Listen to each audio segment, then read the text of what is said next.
आज हम doctor V Bindra के बारे में जान रहे हैं, जिन्होंने सेंसुअल कंट्रोल की बात पूरे भारत में फैलाई, जिन्होंने bounce back bounce back bounce back, फिर से हारने के बाद फिर से खड़े रहो, हारने के बाद फिर से खड़े रहो और आगे बढ़ते रहो हमेशा। हर एक एंटरप्रेन्योर के लाइफ में, हर एक एंटरप्रेन्योर के हौसले में जिन्होंने जान फूँकी है। ऐसे विवेक बिंद्रा की स्टोरी काफ़ी संघर्ष का सामना उन्हें भी करना पड़ रहा है। जब वो छोटे थे, 2.5 साल के थे, तभी उनके पिता चल बसे और फैमिली सिचुएशन ऐसी हो गई कि वो अपने माता के साथ भी नहीं रह पाए।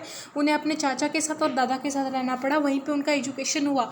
एजुकेशन करते करते बहुत सारे स्ट्रगल उनको फेस करने पड़े, बहुत ज़्यादा अकेलापन फील होने लगा। बट इस संघर्ष से बचने के लिए वो स्पोर्ट में उतरे और स्पोर्ट ने उन्हें सारी चीज़ों से दूर रखा, डिप्रेशन से दूर रखा।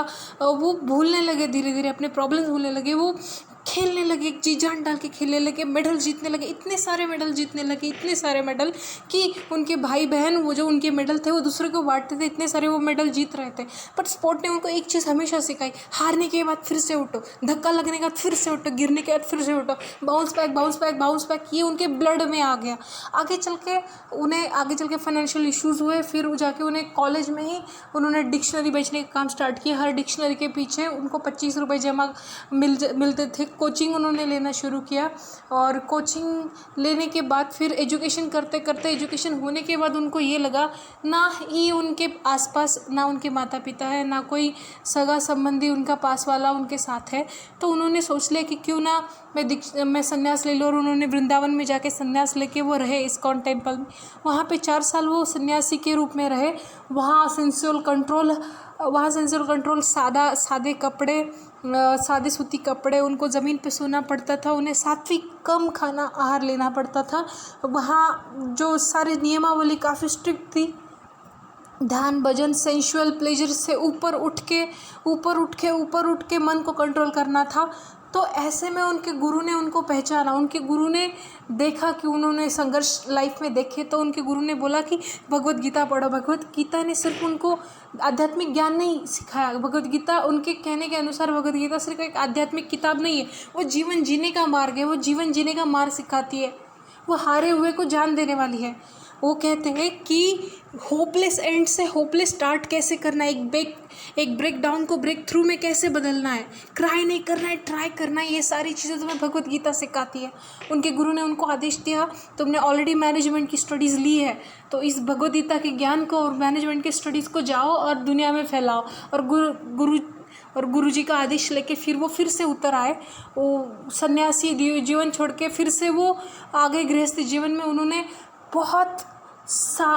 उनका एक मिशन था कि जो स्टडीज़, जो बिजनेस आइडियाज़, जो टीचिंग बोस्टन के, स्टैनफोर्ड के, ऑक्सफोर्ड के बिजनेसमैन को दी जाती है, वही टीचिंग बहुत सिंप्लीफाइड फॉर्म में उनको इंडिया के एंटरप्रेन्योर्स को देनी थी। इंडिया के लोगों को, इंडिया के जो भी सपना देख रहा है, जो भी हर एक एंटरप्रेन्योर है जो अपना बिजनेस खुद खोलना चाहता है, उसको जगाने की, उसको अवेयरनेस उसके अंदर जगाने की, उसको बाउंस बैक करने की सारी ताकत देने का उन्होंने अपना मिशन बना लिया। और जब उन्होंने मिशन बनाया, उनके पास पैसे बिल्कुल भी नहीं थे।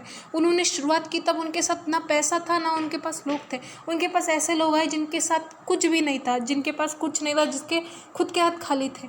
ऐसे लोगों के साथ उन्होंने अपनी कंपनी शुरू की। शुरुआत में जगह नहीं थी, तो उनको बहुत छोटी सी जगह में, और जो कॉमन टॉयलेट है, हर चीज़ बहुत सिंपल रखनी पड़ी।